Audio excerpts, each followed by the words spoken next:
মিজানের পাল্লায় সবচেয়ে ভারী হবে একটি আমল। এই একটি আমল যার যত বেশি হবে তার তত বেশি মিজানের পাল্লা ভারী হবে। যদি মিজানের পাল্লা ভারী করতে চান এই একটি আমল করবেন, সেটা হচ্ছে সুন্দর ব্যবহার। আপনি যত বেশি মানুষের সাথে সুন্দর আচরণ করবেন, সুন্দর ব্যবহার করবেন, তত বেশি আপনার মিজানের পাল্লা ভারী হবে।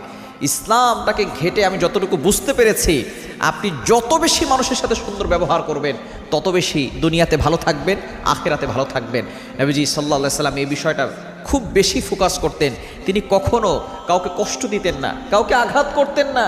তাকে কেউ আঘাত করলেও তিনি চুপ থাকতেন, তিনি হাসি মুখে তাকে ক্ষমা করে দিতেন।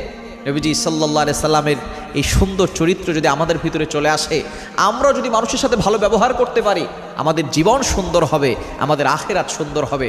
এজন্য আসুন, মিজানের পাল্লা ভারী করতে চাইলে সব সময় সকলের সাথে সুন্দর ব্যবহার করবেন।